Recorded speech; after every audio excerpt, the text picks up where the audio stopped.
Hey everybody, it's Eric from Project Echelon, and I lost my wedding ring. And it was actually one of the coolest days I've had in a long time. I know that might sound funny to say, but it really was, and I want to tell you a little bit about why. So, the night before, it was on Saturday, Friday night, was a rough night of sleep for me. Certainly my 1-year-old had something to do with that.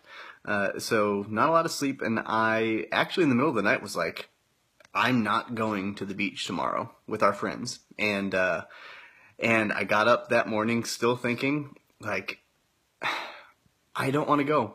But I'm going to then have to tell my 5-year-old that is very excited about going to the beach that we're not going to the beach because daddy's not feeling up to it. And I decided I couldn't do that. So what I did is I got up with my daughter, my 1-year-old, went downstairs. We independently played. I watched, I read a book and really tried to focus on centering myself and trying to collect my thoughts and really get in a good mindset so that I could go to the beach with our friends and have a great time and push myself. And that's what I did. You know, I did that, and I so needed to read in that morning to get my mind right. And it turned around, and I gotta tell you, it's true that what you tell yourself in the first 10 minutes after you wake up, what you choose to do, the direction you push yourself, will set the tone for the entire day. It wasn't that long ago where I would have chosen not to read, and I would have chosen to go throw the pity party, and that would have ruined my whole day. And that was my decision, was in the first 10 minutes. But I chose a different choice this morning for my first 10 minutes, and it set the tone for the whole day. I got in the right mind space. We got in the van. We went to the beach. We were having a great time, swimming with the girls. They were making sandcastles. I was enjoying friendship. I tried paddleboarding, which I was afraid. I thought I was going to fall, but it was a really cool experience. I totally get why there's an appeal in that. And next step is doing yoga on the paddleboard. But so we're out there doing that, and then for years, have not played. I gained weight. I didn't think I could still move the way I used to, and honestly, I was embarrassed to make mistakes and not look athletic. And it came from a place of I used to be really athletic and could do a lot of things, and then I couldn't, and I didn't want to do those things anymore. So I resisted it. But now I've trained, I've gotten back into some decent shape, and we're out there in the water playing like volleyball with a little ball. So we're hitting it back and forth. I'm jumping around, diving. I mean, it's a lot of fun. I don't care how goofy I look, which is new. And that's taken a lot to get to that place. But I took, excuse me, I'm clearing out that cold from last week. So I played, and we're having a great time. And all of a sudden I look down and I'm like, wedding ring is gone. And we're in water. And I don't think there's a whole lot of chance that I'm going to find it. So I look down, I tell my buddy, like, wedding ring is gone. It is in the water. I don't think we're finding it. And we tried. His daughter joined in. We tried, and I kept looking to Jenna on the beach, and I'm like, oh, I don't want to tell her. And I had this feeling inside of me, and the feeling went from, I don't want to get her upset with me financially. The ring cost money. And then symbolically, that was our wedding ring. That was the one that I got on our wedding day. There was nothing special about the way it looked. I could have easily gone to the store, and I still could, and buy a ring that's exactly the same. There was nothing special, ornate, or unique about it, except that it was mine and given to me by my wife on my wedding day. And that was a hard one to get over, because we can become very easily symbol-minded and project all of the relationship aspect onto the ring or onto whatever thing we have that means something or we received. And we put everything that matters about the covenant, about the commitment, about the experience onto a thing. And there's actually studies that have shown in a marriage, people have been together for 10 years dating and all that, and then as soon as they get married in the first year, they're divorced. The only thing that changed was literally paperwork and a ring on the finger. That was all that changed in the entire relationship. But there's something about that ring that symbolically made the man or the woman feel like they were trapped. So we can easily become very symbol-minded. And I realized I was doing that, and the cool thing really happened was that I lost it, and Jenna's on the beach. She's giving me little smiles because she knows what happened. And eventually, I'm just like calming down, I didn't panic or anything. I would have probably quit, stormed off, gone to the van, and sat for the rest of the day and waited for them because I would have been pouting and really upset and embarrassed and really hard on myself. But she was smiling at me. I knew it was okay. She even came out at one point and kind of stroked my hair and said, "It's okay." And that was huge for me too, because being supported like that, mentally I was getting to that place. But she came in and really helped me by affirming that it was okay, that it was okay that the ring was gone, and that didn't change anything. So I hung out for the rest of the day and had a great time. But what I came to understand was this: the first 5 years, or 6 years now, of our marriage, well, not entirely 6, but the first 5 years for sure, were not great on my account. I was not healthy. We didn't have a terrible marriage, but it was not what my wife deserved. It was not what my family deserved. It was not what I deserved, because I was not in a place where I was healing. So those 5 years, I could easily symbolize in that ring. And when I lost that ring, and I realized that I was going to have to get a new one, I got excited about that, honestly. Because my wife is married to a different man. I'm not the same man that I was when we got married. And now we get to honor that new covenant.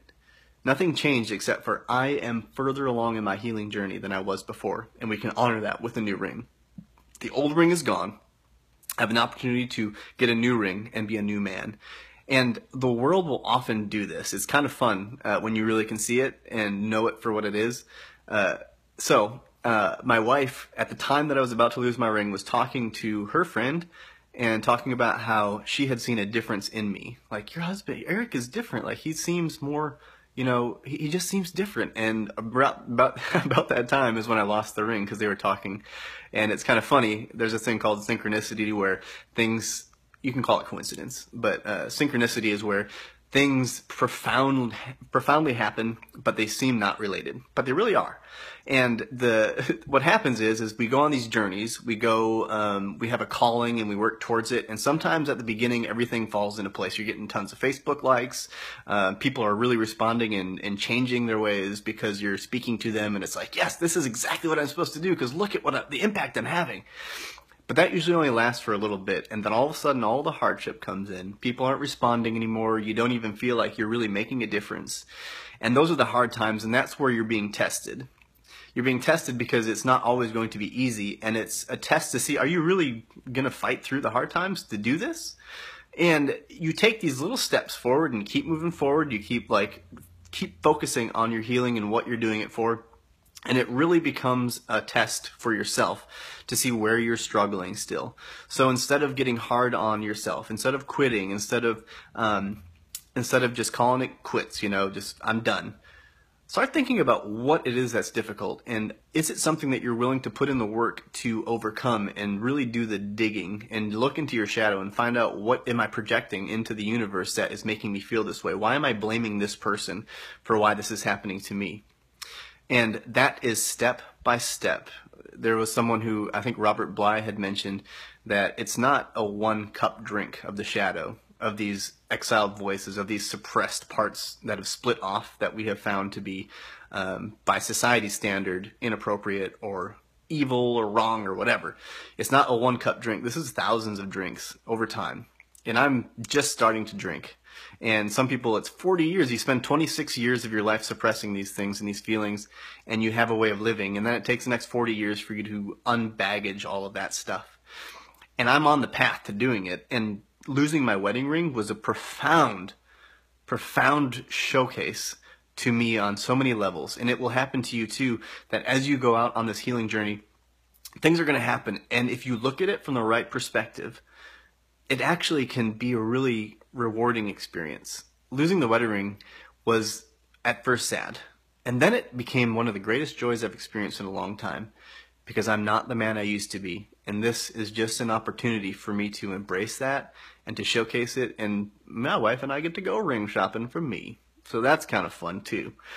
So I encourage you on this journey to not expect anything that I tell you or anything that you read to change you.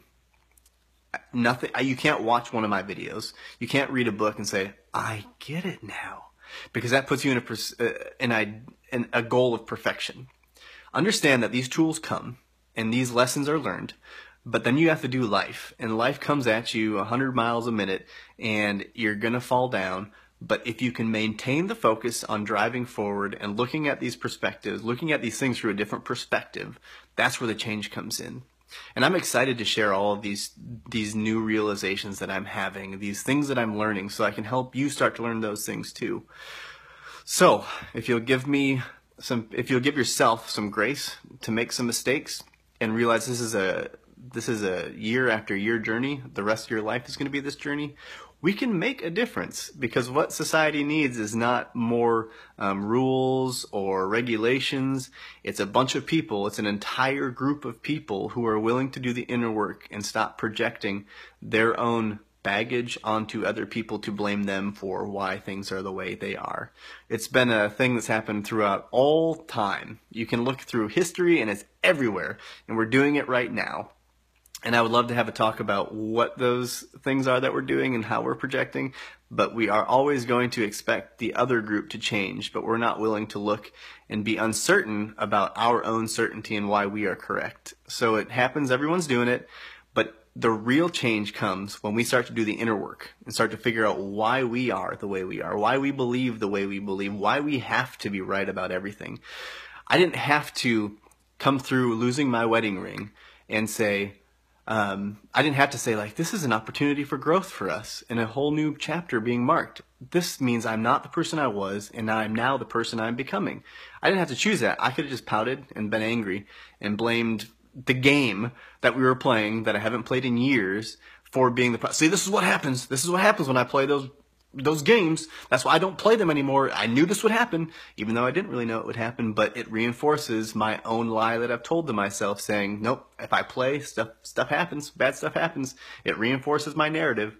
But I can choose, and you can choose to really look at things objectively when you start to do the inner work. When you start, and for me, that's why I chose triathlon training. Was it allowed me to exist in the fire and be comfortable being very uncomfortable, because when someone or something questions your ideal structure, whether it be politically, religiously, socially, anything, and it shifts the paradigm, or it threatens to, we become very, very easily offended. But if we're comfortable being uncomfortable and realizing that we don't have to be right, we can start to actually make some really good progress. And for me, triathlon training made me really comfortable being uncomfortable. Yoga does the same thing. It's all about being in the fire and not being consumed by it. When we do that, we can actually make some pretty good gains, because this whole conflict thing that we have is always about being comfortable in the fire but not being consumed by it, letting anger come and not being consumed by it, feeling those emotions and starting to figure out why they're there. So, I am very happy to say I lost my wedding ring. Never thought I'd ever say that, but it taught me so much, and it has actually grown the intimacy in my wife and my relationship, because we looked at it through a realistic lens and started to share with each other and saw that synchronicity happening. So it was a really cool experience, one I did not expect, but I wanted to share that with you and encourage you on your journey. The world, the universe, these things are going to test you. And if it's what you're passionate about, and healing is what you're passionate about, whether it's a career or whatever you're trying to do in life, it may have its easy moments, but the hard ones are not ones to beat yourself up. It's to be encouraged by the fact that you're probably on the right path. Because if it was easy, everybody would do it. And if it's what you're supposed to do, you'll be strong enough to push through it and keep going, because you're just being tested, and it gets easier, and then it gets hard, and then it gets easier. It's a cyclical nature of this journey we're on. So I hope that you'll be on the journey with me, and I can't wait to talk to you again and share when I get my wedding ring, my new one, or whatever. Maybe I'll take you on a little trip while I purchase it. Anyway, I will talk to you guys another time, and in this time between our conversations, just remember, feelings are not a lie. They are always truthful, but the reason we have them needs to be addressed and analyzed to find out if they are valid. Because sometimes we can be angry for the wrong reason. But the anger is never the enemy. The anger is never wrong. It is never a lie. It is only calling us, every emotion is only calling us to be aware of what's going on internally, no matter what it is. And I will hopefully unpackage fear or anxiety or frustration with the next video. So until then, I hope you have a great week and keep your emotions present and feel them, But don't judge them. They are neither good nor bad. They just are. Then dig deep and try to find out what those reasons are and why you're having them. And I'd be happy to help you along that journey as we unpackage the shadow side that we have stuffed for 26 years or more. All right, we'll talk to you later.